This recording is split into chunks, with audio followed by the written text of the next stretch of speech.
Pandai kuat. Pandai kuat.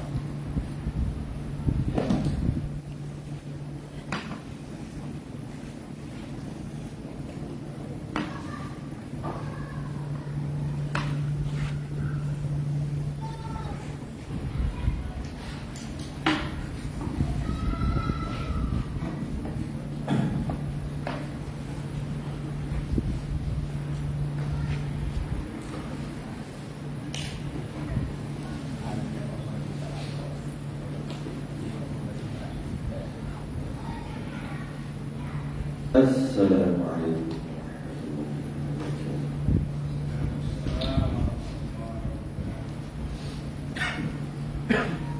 Alhamdulillah wa nastaghfiruh wa na'udzu billahi min shururi anfusina wa min sayyiati a'malina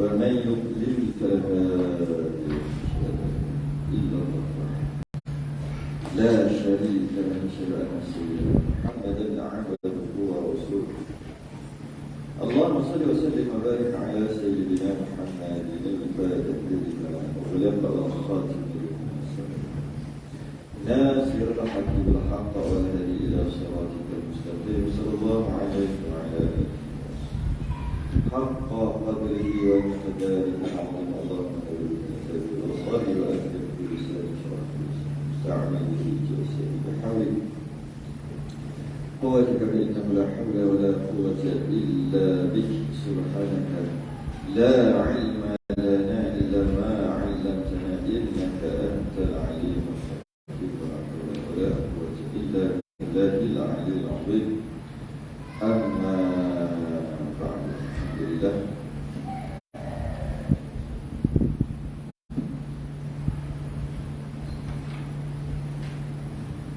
sambung kita tadi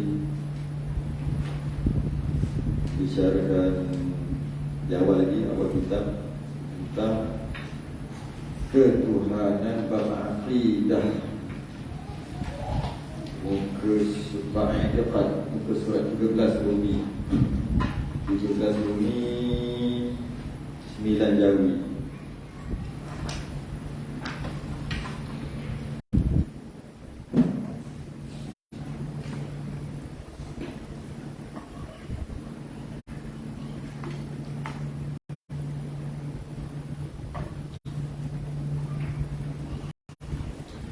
Sembilan Jawi itu 4 daripada bawah, Rumi itu dekat ke tengah.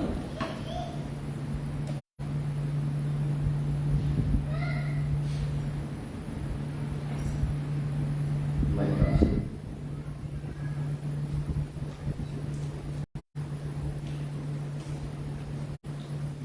Macam main kat masa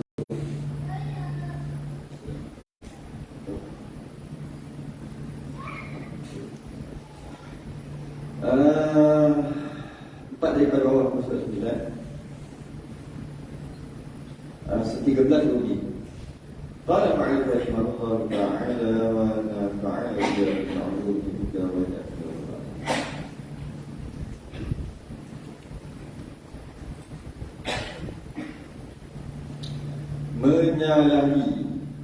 menyalahi itu berhenti kat situ sebab kita dah bahas berkaitan dengan dia duduk dekat sebenarnya kat situ dah cerita lain tu walaupun dalam kurungan yang sama dengan sami' yang mendengar dengan sama'nya, basar melihat dengan basarnya, dilihat lagi didengar sekalian yang maujudat, dan mutakallim berkata-kata dengan kalamnya yang qadim. Berhenti kat situ. Itu dia punya stesen dia.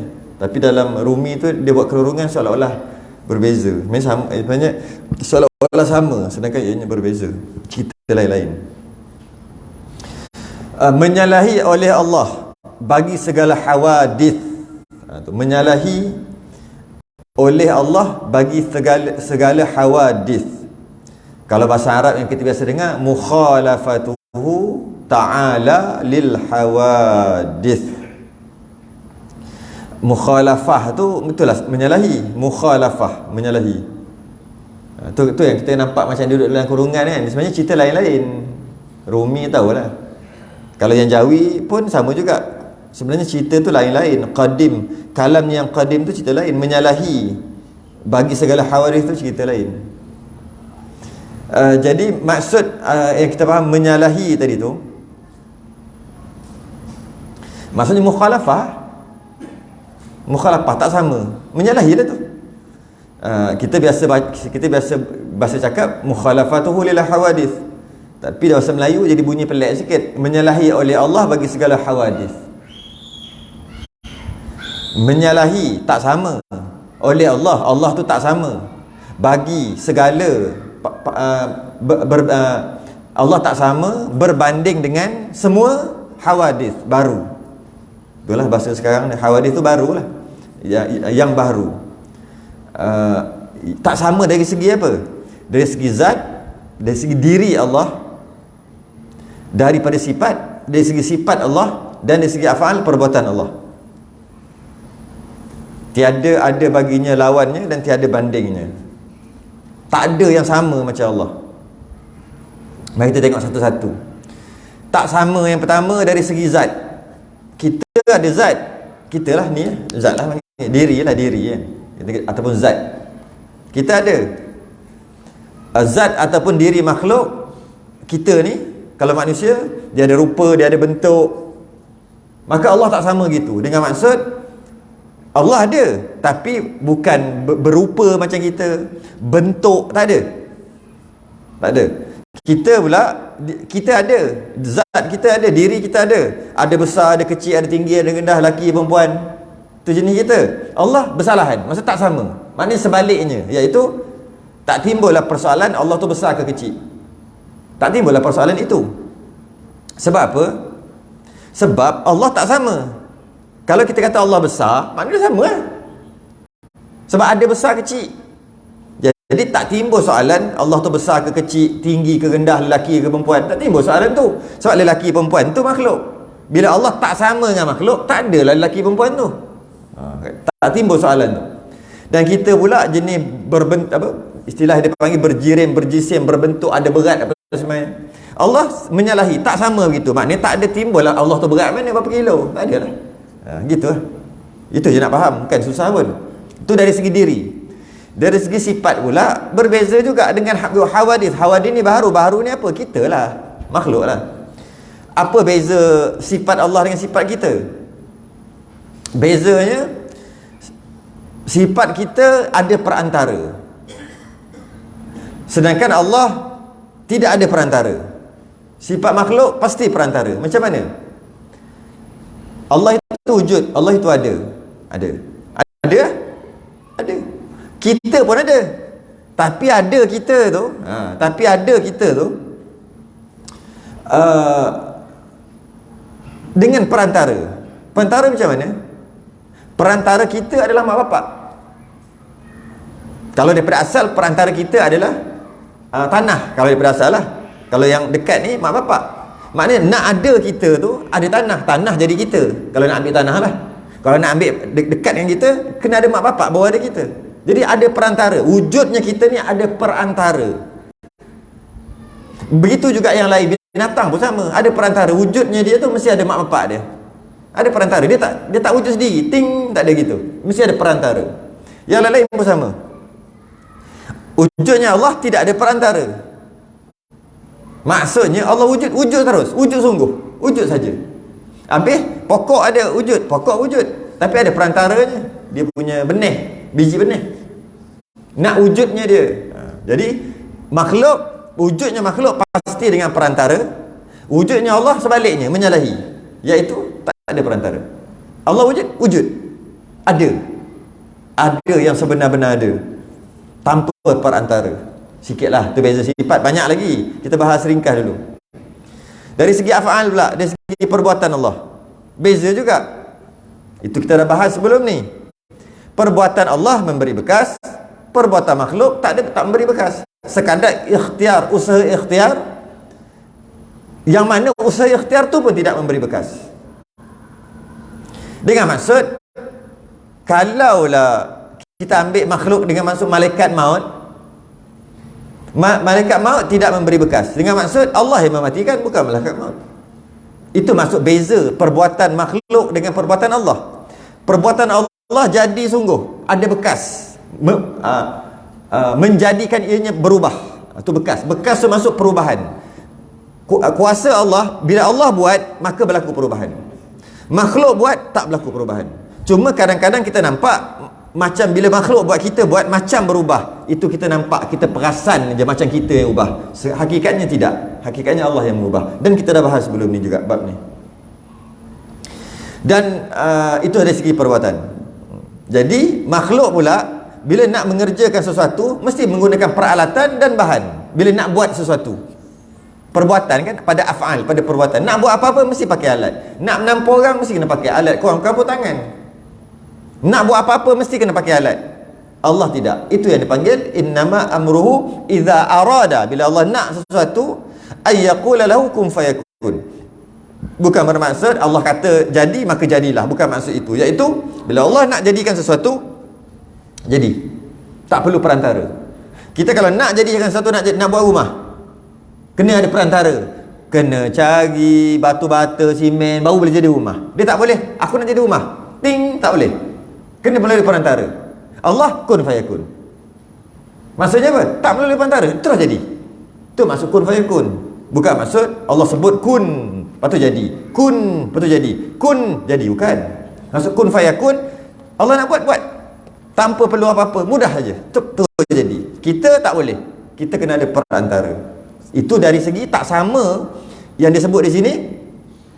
Menyalahi, iaitu tak sama dengan yang baru dari segi perbuatan. Kita buat memerlukan peralatan, Allah buat kun fayakun. Dan tiada menduai, tidak ada dua pada keesaannya. Pada Allah tu esa, tunggalnya Allah tu tak ada dua. Dari segi apa? Dari segi zat diri Allah, sifat Allah, dua je disebut. Dan tiada menerima disukukan pada zatnya, dan tiada dua-dua pada segala sifatnya. Mari kita bahas satu-satu. Ini tiada menduai. Kalau kitab sifat 20, dia akan kata kam, lawan kepada wahdaniyah. Kam tu berbilang. Kam tu berapa atau berbilang. Itu maksud tiada menduai, tidak berbilang. Tidak berbilang. Maka dengan Allah itu wahdaniyah, Allah itu esa, maka ternafilah kam. Kena terjemah aja, ternafilah kam. Allah itu wahdaniyah, Allah itu tunggal, atau mudah kata satu, maka ternafilah, maka tidaklah kam. Kam tu apa? Berbilang. Bila sebut berbilang, 2, 3, 4, 5, ternafi. Yang disebut kat sini tiada menduai, maksud bukan dua lah, sebab Allah tu esa, maka tak adalah tiada menduai pada keesaannya, keesaan Allah pada zat. Zat tu maksud diri. Ada dua. Disebut sini keesaannya pada zat dan sifat tu, biar dulu sifat tu. Dan tiada menerima disuku-sukukan, ada dua. Yang kita istilahkan ni fardu kifayah, ni bukan fardu ain. Tak faham pun tak apa yang ni. Cuma dia dah sebut, kita sebut jugalah. Dia panggil kam muttasil fi zat. Kam berbilang, muttasil. Apa muttasil? Yang kita kata mat wajib muttasil, mat jaiz munfasil. Sama je tu. Kalau kita tengok mat tadi, mat wajib muttasil, maksudnya mat tu bertemu dengan hamzah, huruf mat bertemu dengan hamzah kan? Mat bertemu dengan hamzah di dalam muttasil, dalam satu kalimah. Kita nak faham muttasil saja, bawa ke tajwid tu. Benda kam muttasil. Sebab dia ada sebut kat sini, iaitu tiada menduai pada keesaan dan tiada menerima disuku-sukukan pada zat. Itulah tiada menerima disuku-sukukan pada zat, iaitu kita menafikan Allah itu apa? Kam ternafilah kam muttasil pada zat Allah. Jadi nak faham muttasil tu, cerita tajwid sikit. Tajwid senang sikit, yang ni payah. Kita cerita yang tu dulu. Apa maksud mat wajib muttasil? Maknanya huruf mat bertemu dengan hamzah, mat wajib muttasil bertemu dengan hamzah dalam satu kalimah. Dalam satu kalimah. Okey. Bila dalam satu kalimah, kalau orang faham tajwid, dia senanglah faham. Kalau tak faham tajwid, tak faham juga ni macam mana. Nasib lah semua tak faham. Tauhid pun tak faham, tajwid pun tak faham. Jeng. Semua tak faham, payah lah. Nak bagi contoh apa lagi? Tak faham yang tajwid ini memang tak faham. Tak apalah saya sebut juga. Bila mad bertemu dengan hamzah dalam satu kalimah dipanggil mad wajib muttasil. Wajib baginya mad wajib untuk panjang. Kalau ikut Syatibi, bacaan Syatibi panjang iaitu 4 dengan 5. Kalau Jazari 2 juga ah. Kenapa namanya muttasil? Kerana dia duduk dalam satu kalimah. Maksudnya dia bergabung. Mad jaiz pula munfasil. Yang kat sini kam ni kam munfasil. Kita nak ambil yang munfasil tu je. Kenapa dia panggil mad jaiz munfasil? Kerana sama juga mad bertemu dengan hamzah tapi di dalam dua kalimah yang berbeza. Maka panjangnya 4-5 juga. Dan itu Syatibi, Jazari tetap 2 juga, samalah. Cuma nak bagi tahu dia mad dan hamzah tadi duduk di dua kalimah yang berbeza, kalimah yang sebelah-sebelah. Jadi maksud munfasil adalah apa? Berasingan, berasingan. Muttasil sekali. Nak faham tu je. Jadi kam muttasil fi zat. Allah itu satu esa dan tak ada dalam tu beberapa. Macam-macam. Macam kita ada juga, Allah ada, kita pun ada. Adanya kita gabungan daripada kepala, tangan, kaki, darah, urat, tulang, apa semua macam-macam. Maka kita ni satu, esa juga kita. Esa satu. Dan ini sebab makhluk lah. Tapi satu yang bergabung beberapa perkara. Beberapa benda, beberapa. Jadi gabung beberapa tu jadi satu juga. Iyalah beberapa kita kan. Bukan beberapa, entah beratus kot. Kalau nak kira detail-detail urat, darah, tulang, apa satu-satu, kaki, tangan, kepala, mata, hidung, baru nak jadi orang satu. Jadi itulah kita, iaitu kita berbilang, kita satu, Allah juga satu, tapi satunya kita gabungan daripada satu juga gabungan. Maka Allah tidak, dengan maksud kam muttasil, ternafilah Allah itu satu esa tapi berbilang-bilang macam kita. Tu maksud dia kat situ. Dan tiada menerima disuku-sukukan. Kalau untuk faham lagi ya, kita cabut tangan boleh tercabut, cabut kepala boleh tercabut. Mana kita boleh disuku-sukukan walaupun kita satu. Kita satu tapi boleh jadi 2-3 bila kita tarik kerat. Allah tidak. Allah satu juga tapi tidak gitu. Tak boleh tidak disuku-sukukan. Tiada menerima disuku-suku. Satu. Dan Allah juga kam munfasil fi zat. Maksudnya Allah juga esa satu dan tak ada satu lagi yang macam Allah. Itu nak maksud tiada menduai pada keesaan. Itu yang atas tu. Tiada menduai. Maksudnya asing-asing. Allah satu lagi macam Allah. Tak juga, tak ada juga. Kam, ternafi juga. 2, 3, 4, yang satu lagi macam Allah. Jadi bila kita sebut esa, maknanya gabungan dua perkara. Pertama, Allah tu satu, tunggal. Dan tunggal Allah bukan gabungan daripada beberapa menjadi satu, tidak. Dan maksud Allah tu tunggal satu, tak ada satu lagi. Yang kebanyakan kita faham, Allah itu esa, Allah itu satu, tak ada satu lagi kan. Itu yang biasa kita faham. Jangan lupa, betul lah tu. Tambah satu lagi. Adanya Allah pula satu dengan maksud sungguh punya satu, bukan gabungan daripada beberapa perkara. Tangan, kaki, apa semua lah, apa-apalah, sesungut ke apa ke. Tak ada. Allah satu je. Itu maksud dua. Dia akan bahas lagi kat bawah tu balik ni. Lepas tu dia kata kat sini sifat pula. Dan sifatnya dan tiada dua-dua pada segala sifatnya. Tiada dua-dua. Maksud tiada dua-dua sama juga. Kam juga, ternafi juga. Kam muttasil fis sifat. Kam muttasil fis sifat. Maksudnya Allah sendiri ada. Allah itu kuasa. Kuasa Allah itu satu je, esa, satu. Dia panggil satu lah. Satu je. Bukan dua. Walaupun dua-dua tu kuasa tu Allah punya. Allah berkuasa, Allah ada dua kuasa. Tapi dua-dua kuasa ni memang Allah punya. Tidak. Itu maksud kam muttasil fis sifat. Allah itu kuasa contohnya. Allah itu kuasa dan memadai dengan satu kuasa tu kerana kuasa Allah tu dah sempurna. Kalau Allah ada dua kuasa, menyebabkan tak sempurna. Sebab apa? Kenapa perlu ada dua? Sebab satu tu tak cukup. Maka Allah tak sempurna kuasanya. Satu je. Allah, maksud kuasa Allah satu je kuasa. Okay? Itu kam muttasil fi sifat. Kam munfasil fi sifat pula sama juga macam tadi. Tak ada kuasa yang macam Allah satu lagi. Sama je. Yang tadi tu tak ada kuasa dua Allah punya dari segi Allah sendiri punya dua-dua. Tak ada. Dia samalah macam kita kias dengan zat tadi. Satu lagi, kam munfasil fi sifat, ternafilah berbilangnya Allah pada sifat dengan maksud Allah kuasa. Ada kuasa yang lain sama macam Allah. Yang ni semua orang faham. Ini biasa orang tahu yang bab ni, tak ada masalah. Jadi kita tak boleh kata Allah ada dua kuasa, dua kehendak. Semua tak boleh. Sebab bila ada dua, kenapa perlu dua? Sebab tak cukup satu. Maka lemahlah Allah. Maka Allah satu, iaitu kam muttasil fi sifat, kan kam munfasil fi sifat.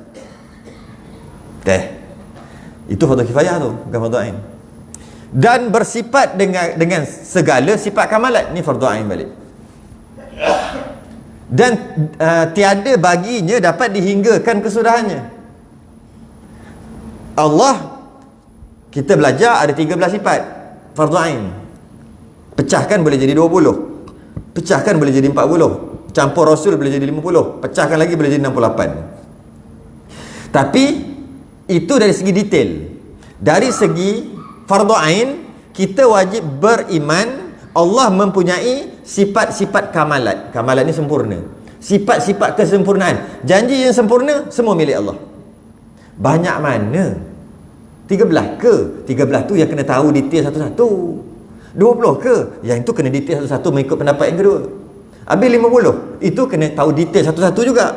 68, itu yang kena tahu detail satu. Maknanya Allah ada 68 sifat. Bukan, itu kena detail satu-satu, mengaji satu-satu. Habis sifat Allah banyak mana? Tiada baginya dapat dihinggakan kesudahannya. Tu lah. Tidak ada hingga. Tidak ada hingga. Tidak ada sud. Tak ada sud. Tak ada hingga. Tak ada kesudahan. Banyak mana? Banyak. Allah mempunyai sifat-sifat kesempurnaan yang tidak terkira banyaknya, gitu. Tidak terhingga banyaknya. Yang Allah saja tahu. Bila Allah tahu dengan ilmu lah kan, tahu dengan ilmu Allah yang tidak terhingga juga. Gitu lah. Kali tak boleh faham. Memang tak boleh faham pun Allah. Allah mempunyai sifat kesempurnaan yang tidak terhingga banyaknya, yang hanya Allah je tahu, dengan ilmu Allah yang tidak terhingga juga. Gila dia gitu kalau fikir. Tak habis. Gitu. Itu maksud dapat tiada baginya dapat dihinggakan. Orang sekarang panggil infinity kot, kan? Infinity kan? Infinity tak habis-habis. Dan maha suci ia Allah daripada kekurangan. Allah ni suci. Suci tu maksud apa? Subhanallah, maha suci Allah, maha suci. Suci apa? Suci daripada kekurangan. Itu subhanallah. Subhanallah adalah maha suci Allah. Maha suci Allah apa? Daripada kurang. Apa-apa yang kurang maha suci Allah. Maknanya Allah tidak begitu. Maha suci maksud kita mengatakan tidak apa-apa yang kurang dekat Allah. Itu maksud subhanallah. Apa janji kurang? Janji kurang? Tak tahu. Bodoh. Kurang kan tu? Allah tidak. Menafikan, menyucikan. Esok Allah tahu tak apa nak jadi? Esok Allah tahu kan apa yang akan terjadi esok? Allah tahu. Betul dia kata Allah takkan Allah tahu kot. Suci kan? Allah tahu macam tu. Allah tahu tak kita ni neraka ke syurga? Gitu. Takkan Allah tahu tak kiamat lagi. Oh suci kan? Ya itu Allah tahu. Subhanallah, subhanallah, subhanallah. Kita tidur penat. Allah tidur ke tak? Allah tidur. Suci kan? Allah tak tidur. Gitu. Allah tak penat. Itu maksud apa-apa sifat kekurangan. Tapi ada orang kata, buat apa nak belajar? Sifat kekurangan ni adalah sifat yang tak ada kat Allah. Tak ada.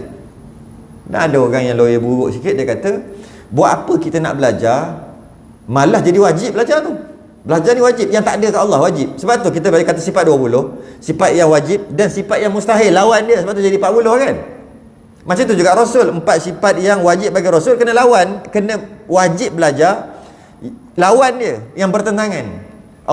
Rasul itu fatanah, cerdik. Kena belajar apa maksud cerdiknya Nabi, dan kena belajar juga mustahil bodoh, mustahil jahil. Jahil tu tak ada kan Nabi.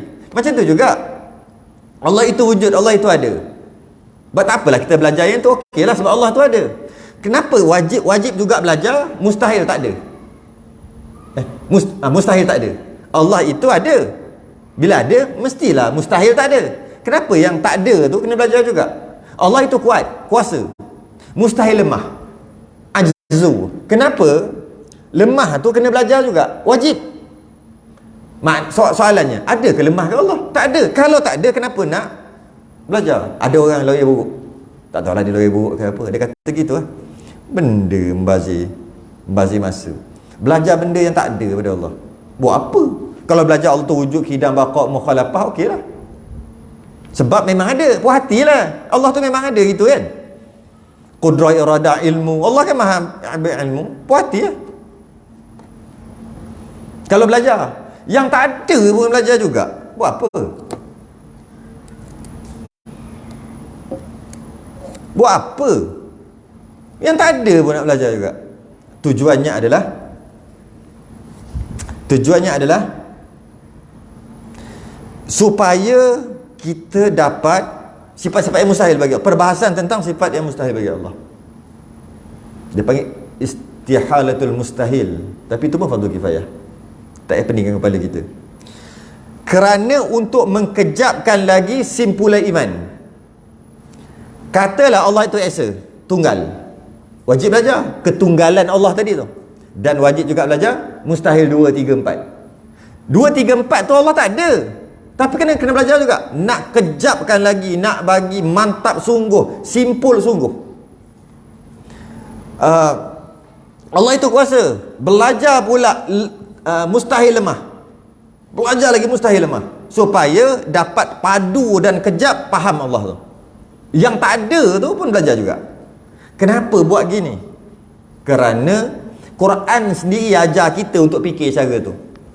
Wa tawakkal 'alal hayy, dan bertawakkallah kamu dengan yang maha hidup, Allah lah.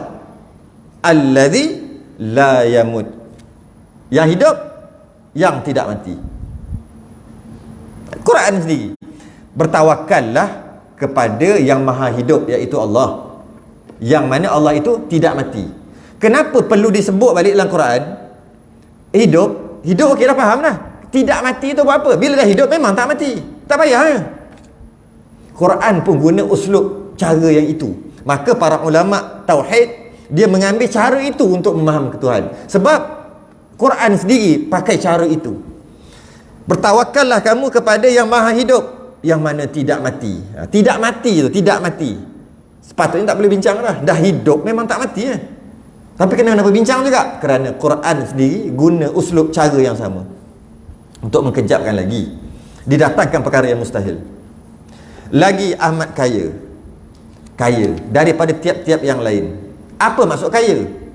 Kita tengok kaya makhluk dengan kaya Allah, kaya Tuhan lain. Kaya makhluk lain. Kaya makhluk lagi banyak kita perlukan orang yang lain, maka lagi kaya. Kaya bagi makhluk, kaya bagi Allah lain. Ya, amat kaya daripada tiap-tiap lain. Apa maksudnya? Yakni tidak berhajat kepada yang lain. Itu maksud kaya nisbah Allah. Kita macam mana nak kaya? Kena ada duit. Kalau ada duit 1,000 kaya? Tak kaya. Kena lagi 2,000, 3,000, 4,000. Maknanya lagi banyak kita perlukan yang lain, lagi kita kaya. 18 juta kaya, nak kaya lagi, nak kaya lagi ada 20 juta, kan perlukan lagi 2 juta. Perlu lagi banyak kita perlukan yang lain, orang lain ke, barang lain ke, yang lain, lagi kaya. Tu makhluk. Dia terbaliknya. Allah tidak gitu. Lagi tak memerlukan, lagi kaya. Tu baru kaya real. Yang real, yang sebenarnya kaya apa? Sebenarnya itu baru real punya kaya. Dia tak perlukan yang lain. Itulah kaya yang sebenar. Lagi dia perlukan yang lain, lagi dia miskin sepatutnya. Tapi kita dah salah. Tiun otak kita dah bengong. Lagi kita perlukan orang, lagi kaya. Cuba tengok orang yang dia tak perlukan orang lain. Hidup dia Masya Allah, kaya sungguh, relax aja. Tak perlukan yang lain pun. Tengok orang kampung. Pergi kampung.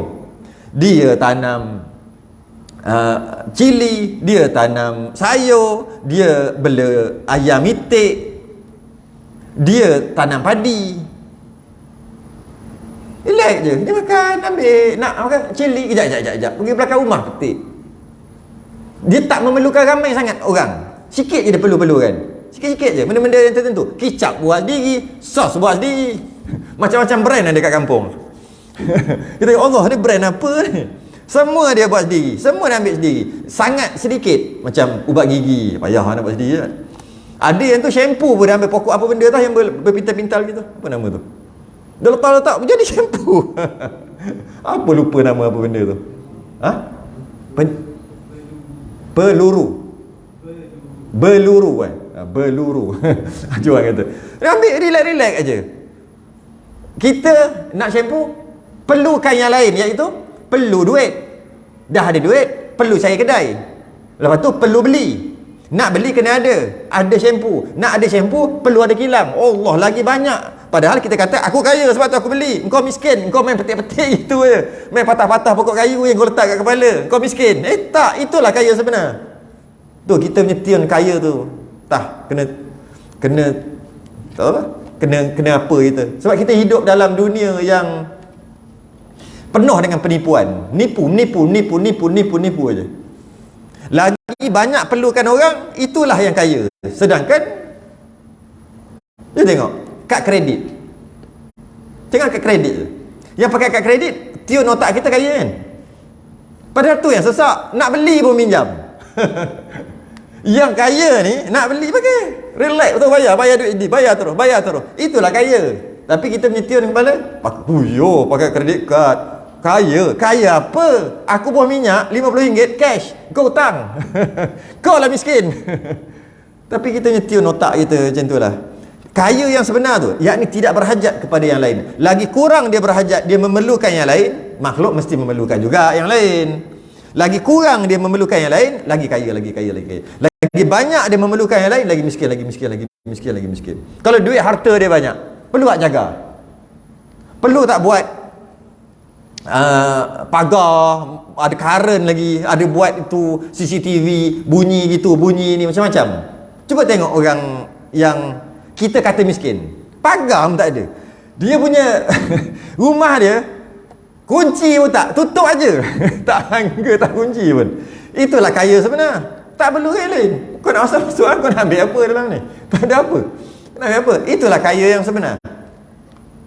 Lagi kurang memerlukan, lagi kaya. Malah Allah tiada berhajat kepada yang lain sekali-kali, dengan maksud langsung tak berhajat pada yang lain. Itulah kaya, amat kaya yang sebenar.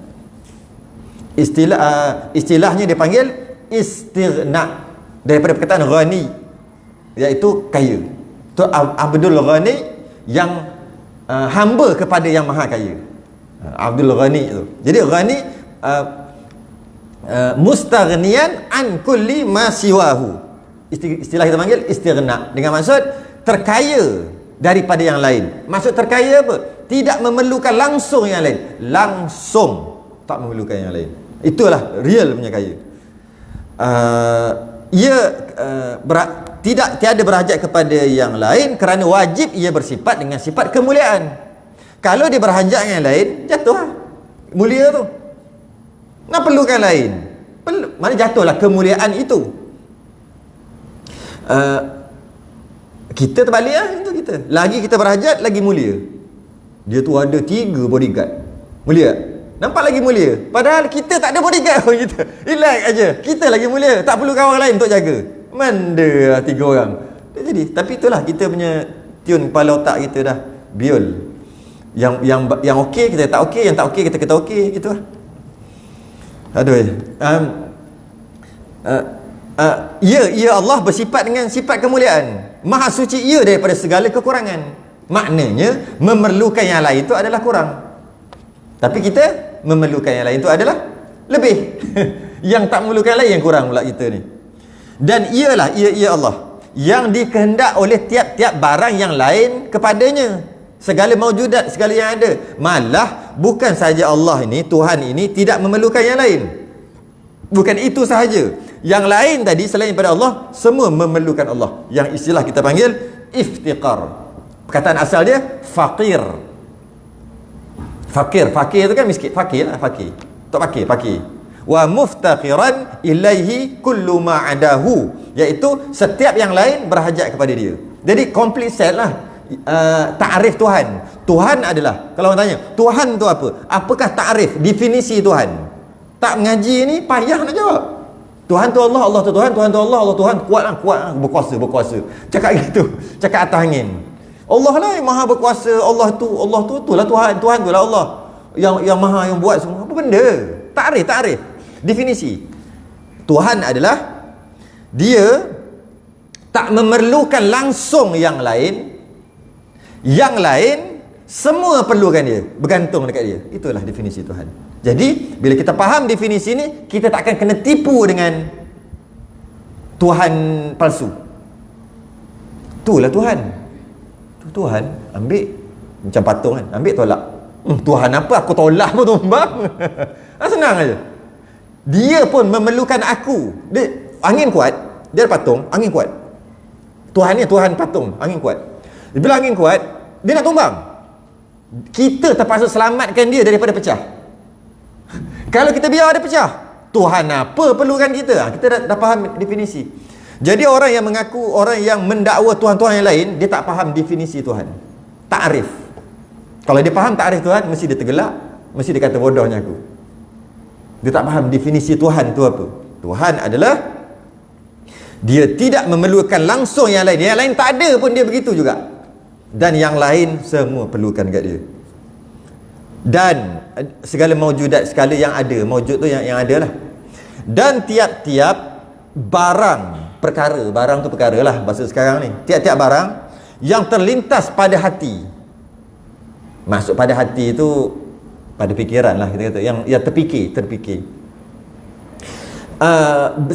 Tiap-tiap barang, yakni perkara yang terlintas, terfikir pada hati, pada akal seseorang, dan tiap-tiap yang dapat difikir, boleh fikir, atau dapat dirupakan pada hati, pada fikiran tu seseorang itu, maka Tuhan kita itu menyalahi daripada yang demikian itu. Senang je. Terfikir je, bukan Tuhan. Allah tu macam mana? Oh, bukan. Oh je bukan. Dia tak boleh. Dia tak boleh fikir. Dia tak boleh bayang. Tak boleh. Tak boleh bayang langsung. Kerana apa yang boleh terbayang adalah perkara yang pernah dilihat. Baru boleh khayalkan benda tu. Dia pernah tengok orang, kemudian dia boleh, sebab dia pernah tengok. Dan daripada orang yang dia tengok tadi, dia boleh create. Begitu gini, tangan tu cabut. Tapi mesti kena tengok orang betul dulu, baru boleh tu cabut. Jadi apa yang dikhayalkan, dibayangkan, difikirkan adalah perkara yang kita tahu, kita tengok dah. Tengok orang, khayalkan, oh, orang bulat-bulat gitu, jadikan petak-petak, petak, muka petak, mata petak, boleh cabut-cabut, boleh jadi kereta, kejap boleh jadi orang, boleh jadi kereta, Transformers. Macam mana boleh jadi tu? Kena tengok orang dulu. Kalau tak boleh tengok orang, tak boleh jadi Transformers tu. Tengoklah apa-apa yang lain. Tengok dulu, baru boleh dikhayalkan. Kalau tak pernah tengok, tak boleh khayal. Tak boleh. Ada orang khayalkan gambar, tak tepek gambar tu bergerak. Ibrahim pendek. Bergerak. Macam mana dia boleh tengok, dia boleh bayangkan tergambar dalam gambar tu bergerak. Dia tengok dulu lah, tengok orang dulu. Tengok TV ke apa ke, kan boleh bergerak kat dalam tu. Dia reka lah yang lain-lain yang macam tak apa nak logik. Gitu lah. Apa-apa. Jadi bila boleh bayang je Allah, maknanya pernah tengok Allah. Maka bukan. Maka confirm bukan apa yang terbayang. Tu dia kata tu. Yakni Tuhan kita menyalahi. Tak sama apa yang bayang. Tak kisahlah macam cahaya ke, besar sangat ke, boleh terbang ke, apa saja terbayang, bukan. Kalau kita pegang gitu, syaitan tak boleh lah. Dia lemah, syaitan lemah kat situ. Kalau kita tak pegang yang tu, syaitan dia akan dia akan mari macam ni. Kita pegang aje. Apa yang terfikir bukan. Habis dia nak buat apa ni? Dia nak gambarkan macam mana? Bila gambar je bukan. Jadi dia jam syaitan. Dia kacau bab lain pula. Bab tu dia tak boleh kacau dah. Sebab apa saja terbayang bukan. Menyalahi Tuhan kita itu menyalahi akan tiap-tiap barang perkara yang terlintas pada hati, pada fikiran seorang, dan menyalahi akan tiap-tiap yang dapat difikir atau dapat dirupakan pada hati seorang. Bukan. Memang tak boleh. Macam mana sesuatu yang lemah, sesuatu yang kurang dapat mencapai hakikat sesuatu yang sempurna. Mustahil. Saya selalu sebut ayat tu. Macam mana meja ni nak faham kita? Kita dengan meja ni, kalau kita nak masuk umpama makhluk dengan Tuhan lah. Sebab meja ni kita buat macam kita ni Tuhan berbanding dengan makhluk. Meja ni boleh fikir tak kita ni macam mana? Kursi ni boleh fikir tak? Takkan boleh. Sebab kita ni, kalau nak kira umpama kita ni macam Tuhan dah bagi dia. Sebab kita buat dia. Dia tak boleh. Dia pun pelik lah. Kalau dia boleh fikir pun dia tak boleh fikir juga. Pelik lah aku ni. Kejap-kejap, waktu-waktu macam gelap-gelap, ada orang duduk kat dia, letak punggung. Lepas tu dalam sejam bangun. Lepas tu buat apa tau? Lepas tu lama berjam-jam tak ada. Lepas tu datang balik. Kadang-kadang waktu pagi sejuk-sejuk tu ada, kadang-kadang tak ada. Dia tak boleh fikir apa diorang ni buat. Lepas ni dia pergi, orang yang duduk kat dia ni pergi buat apa kat luar tu? Dia pergi tak ada tu, dia buat apa? Tak boleh fikir. Memang tak boleh pilih kursi meja, tak akan boleh fikir. Logik tak? Logik tak? Jadi bila gitu, cikgu-cikgu pun buat soalan, nak suruh budak khayal apa dia? Saya sebatang pen. Saya sebuah kerusi. Tak boleh. Tak boleh. Sebab berbanding meja, kursi, pen, pensel berbandingkan kita jauh lebih sempurna. Maka dia takkan faham hakikat kita ni. Apa benda lah Tuhan aku ni? Bermula aku ada dekat tempat tu, macam kat kedai. Kemudian dia bayar, dia bawa balik. Lepas tu dia pegang aku, dia buat gini. Apa benda dia buat tu? Dia takkan faham kita tulis apa. Takkan faham. Itu baru makhluk dengan makhluk. Itu baru kira sempurnanya kita dengan dia, banding dengan dia. Kita jauh lebih sempurna berbanding dengan pensel, pen, meja, kursi, lantai, kapet. Kita dengan Allah lagilah sempurnanya Allah. Macam ni kita nak faham? Lagi tak boleh faham. Itulah kita nak faham kenapa kita tak boleh faham Allah. Tak boleh bayang macam mana. Tak boleh. Tak boleh bayang. Sebelum Allah buat kita, Allah boring duduk. Tak boleh bayang. Takkan duduk seorang-seorang, duduk gitu. Habis tu maknanya dia buat kita tak boleh fikir. Takkan boleh. Macam mana kita tengah bercakap tu, mesti perkataan kita bodoh bunyi tak cerdik. Allah duduk seorang-seorang. Sebab sebelum Allah cipta semua, Allah ada, kemudian baru Allah cipta. Mana sebelum Allah cipta tu, Allah yang lain tak ada. Apa-apa lah semua tak ada. Kita cuba nak fikir kan, habis tu Allah duduk sesaja, dia buat apa? Tu dia boring kot. Tak boleh, salah. Lepas tu dia buat arash. Tapi arash besar. Lepas tu dia buat itu, dia buat ini sebab dia tak tahu nak buat apa, boring. Tak boleh. Macam mana meja tak faham kita. Kalau kita cakap macam bodoh, apa benda kau cakap merepek apa ni? Gitu. Takkan boleh. Sesuatu yang kurang tak akan dapat mencapai hakikat kesempurnaan. Takkan boleh. Maka tiada ia Allah lah, ia Allah Subhanahu Wa Taala. Ada orang cakap, ada orang ngaku ayah pin tu Tuhan kan? Dia pergi dia pergi ke alam sebalik mata tak? Alam Bazrah. Kan? Dia kata dia tengok besar ayah pin. Besar. Dia nampak tu, dia tengok tu ayah pin tengah duduk. Oh, tinggi. Dia tengok kaki dia tu. Macam tak sampai-sampai. Dia kata, dia tengok ayah pin ni, tak nampak, tak tahu tu besarnya ayah pin. Okay, ayah pin makan tak? Makan nasi tak? Memerlukan nasi nak hidup. Isap goreng garam. Diorang dah hintai dah kat rumah, penuh goreng garam. Meletup pop. Tuhan apa? Kalau kita faham tak ada Tuhan tadi, kita akan kata ayah pin tu Tuhan. Gitulah. Tapi pengikut-pengikut dia jangan main. Pensyarah, doktor, main ramai. Maka tiada ia Allah Subhanahu Wa Taala itu menyamai, tak sama dengan sesuatu. Takkan sama dengan sesuatu. Tak sama. Mukhalafatuhu lil hawadith. Tak sama dengan yang baharu. Baharu tu apa? Baharu tu gini, senang je nak sebut baru. Ada dua boleh faham. Yang pertama, dia ada, tapi sebelum tu dia tak ada. Itulah baru. Tak sah pun. Yang kedua, dia berubah. Janji berubah, itulah baru. Apa maksud berubah? Mula-mula macam ni, lepas tu macam ni. Berubahlah tu. Kita lagi lah berubah 24 jam. Sebab apa ni? Berubah. Tadi kat sini tangan, sekarang tangan kat sini. Berubah kan? Tadi umur berapa? Sekarang dah bertambah dah umur. Tadi gitu. Tadi pakai baju lain. Sekarang lain. Janji berlaku perubahan, itulah baharu. Ataupun boleh faham juga baharu maksud dia ada, tapi sebelum tu dia tak ada.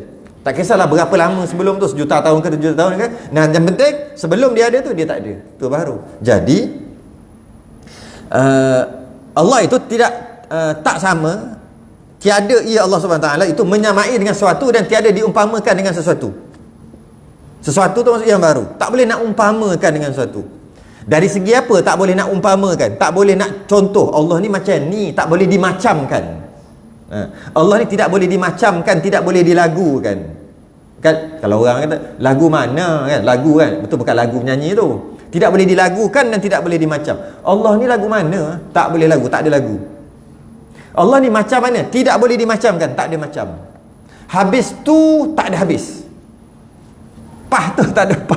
Apa je semua tak ada. Itu umpama tu tidak dapat diumpamakan. Tiada dapat diumpamakan. Tak boleh kita nak kata. Tak boleh. Habis tu tak ada, tak habis. Macam mana? Tak ada macam. Lagu mana? Tak ada lagu.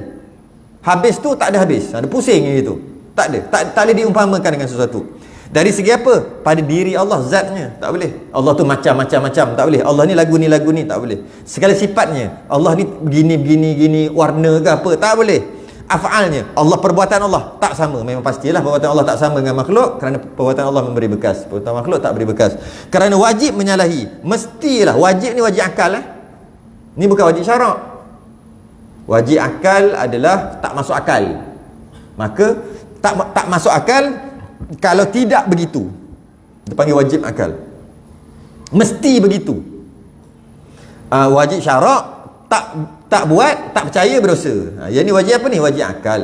Kerana wajib akal kita tak boleh, mesti kena terima gitu.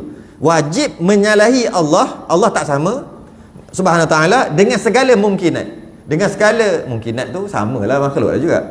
Makhluk Allah tak akan sama dengan mana-mana makhluk. Sama ada pada zat, pada dirinya, pada sifat atau pada perbuatan. Tak sama. Contoh kita faham. Allah tak sama dari segi zat, dah sebut tadi. Tidak berbadan, bergabung-gabung tadi. Dari segi sifat tak sama juga. Dari segi perbuatan, af'al pun tak sama. Contoh yang tak sama dari segi perbuatan. Perbuatan manusia, apabila dia buat sesuatu sebab dia perlukan sesuatu itu. Kita buat kerana kita perlukan. Manusia buat kerusi kerana dia nak duduk, nak jual, memerlukan kerusi itu. Allah beza. Allah buat sesuatu bukan sebab Allah perlukan. Tidak. Allah buat sesuatu, manusia ke binatang ke, bukan Allah memerlukan manusia binatang tadi, tapi mereka yang perlukan Allah. Nampak kan tak sama tu af'al, perbuatan Allah. Perbuatan kita buat meja kerana kita memerlukan meja. Nak jual, nak pakai. Kadang-kadang lepas kita buat, kita nak rosakkan balik, nak bakar. Maka kita kena buat dulu. Maka kita nak bakar meja, kita kena buat meja, lepas tu kita bakar. Maknanya kita memerlukan meja untuk, bila kita memerlukan, maka kita buat. Bila kita memerlukan perkara itu. Tapi Allah tak. Allah buat kerana bukan memerlukan. Tidak. Allah buat kerana Allah nak buat. Bila Allah buat, bukan Allah perlukan dia. Dia perlukan Allah balik. Yang Allah buat. Beza tak? Beza. Berbeza. Sambung lagi. Boleh sambung lagi tak? Mana lah? Boleh sikit lagi. Dan maha suci Allah. Kita sucikan Allah. Daripada apa? Daripada bertaulan. Ini pun kita dah bahas tadi sikit. Taulan tu maksud wa ilahukum ilahu wahid. Wahid tu kita kata satu. Ahad satu juga. Tu problem bahasa Melayu. Yang ini taulan ni maksudnya maha suci. Allah tu tidak bertaulan. Dengan maksud Allah itu wahid, satu. Apa maksud dia? Adalah yang dinamakan taulan seseorang itu. Taulan seorang itu seorang yang ada antara keduanya tolong menolong dan giliran manfaat antara keduanya. Itu maksud taulan. Maksud taulan ni maha suci. Allah tidak begini. Macam mana? Allah, lepas tu ada satu lagi macam Allah. Maknanya yang kita masuk tadi, yang kita bincang tadi, dari segi Allah itu satu, esa. Pertama, dirinya sendiri tidak berbelah bagi. Yang kedua, tak ada satu lagi. Itu juga. Tak ada satu lagi. Tak ada taulan. Taulan ni bukan kawan. Satu lagi. Satu lagi macam Allah. Tak ada. Istilah dia panggil wahid. Jadi kita menafikan, menyucikan Allah ni satu, tunggal, tak ada macam Allah satu lagi. Itu memang tak ada masalah kita i'tikad tu. Dan kalau ada dua, sambil mengambil manfaat antara keduanya. Lagilah tak. Tolong menolong. Dan kita pernah bahas sebelum ni. Kepada kata maka iaitu daripada sifat kekurangan yang mustahil ia atas Allah Subhanahu Wa Taala. Kalaulah ada dua Tuhan macam tu mustahil. Dan kita dah bahas apa ni? Satu Tuhan buat bumi, satu Tuhan buat langit. Maka dua-dua lemah. Dia kata dua-dua sifat kekurangan. Sama-sama ada taulan, berpakat, dua-dua lemah juga. Kerana yang buat bumi, Tuhan yang buat bumi dan penduduk bumi memerlukan Tuhan yang buat dia lah. Tuhan satu lagi buat langit, penduduk langit perlukan Tuhan yang buat dia lah. Maka penduduk langit tak memerlukan Tuhan yang buat bumi. Bumi tak memerlukan Tuhan yang buat langit. Bila tak memerlukan, rosak ta'rif Tuhan. Tuhan adalah dia tak memerlukan yang lain, yang lain semua perlukan dia. Yang tadi semua tak perlukan. Tak, ada sebahagian je perlukan dia, iaitu yang dia buat. Yang Tuhan lain buat tak perlukan dia, maka rosak sifat Tuhan. Sebab tu dia kata lemah, kurang. Dan maha suci Tuhan. Dan maha suci Tuhan Ta'ala daripada beranak. Ini yang kita kata qul huwallahu ahad. Beranak. Apa maksud beranak? Saya pernah terang sebelum ni. Kali ni berkitab pula. Beranak maksudnya tercerai daripadanya sesuatu. Itu maksud beranak. Bukan beranak keluar kueng. Itu bukan. Allah tidak begitu. Dia kata Allah tidak begitu. Allah tidak beranak dan tidak diperanakkan. Tidak beranak tu bukan maksud keluar macam orang tu. Kita faham gitu. Itu tak ada orang pun yang pegang macam tu. Orang Islam tak ada pegang pun gitu. Maksud beranak ni adalah bahasa dulu. Beranak ni satu, lepas tu ada satu lagi. Itu dah panggil beranak. Kita tiup belon tu, bubble tu. Bukan belon, bubble tu. Lepas tu ada satu kan. Lepas tu kita pun pegang, dia jadi dua kan. Dia boleh jadi dua, lepas tu pecah kan. Dia panggil beranak lah tu. Beranak lagi apa? Api, bakar api. Kemudian kita ambil daun, kita letak. Dia panggil beranak lah tu dah. Api tu dah jadi banyak, beranak. Itu maksud beranak. Bukan beranak kueng-kueng. Itu tak ada orang pegang, itu ada. Tuhan apa kueng-kueng menangis? Tuhan apa? Bukan maksud tu. Dia kata walam qul huwallahu ahad, Allah samad, lam yalid walam yulad. Tidak beranak dan tidak diperanakkan. Allah itu tidak beranak dan tidak diperanakkan. Maksudnya Allah itu tidak beranak keluar anak dan tidak duduk dalam perut ibu dia betul beranak. Bukan maksud tu. Tak ada orang pegang gitu. Melampau kata Tuhan gitu. Maksudnya Allah ini tidak terhasil daripada sesuatu.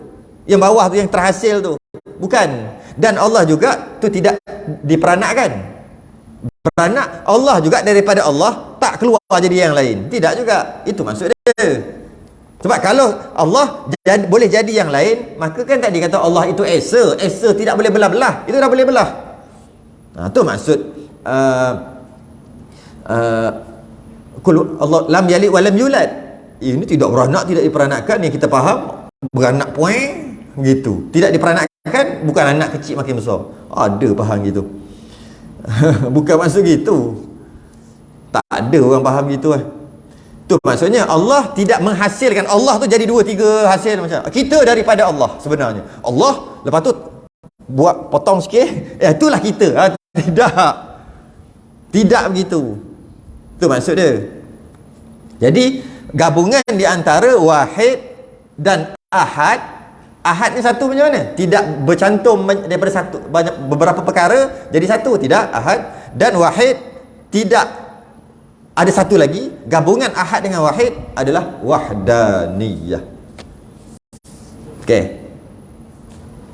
Nak sambung lagi. Cukup dah kot. Nabi Isa berhenti kat Nabi Isa. Adapun Sayyidina Isa panjang kat ni. Adapun Sayyidina Isa berhenti kat Nabi Isa. Adapun Sayyidina Isa,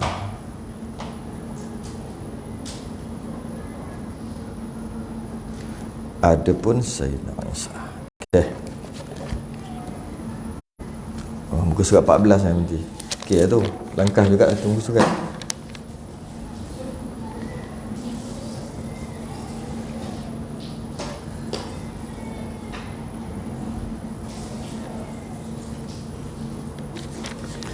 Selain tasbih kafarah dan suratan subhanakallah wa hamdika asyhadu an la ilaha illa anta astaghfiruka wa atubu ilaik. Bismillahirrahmanirrahim. Alladzi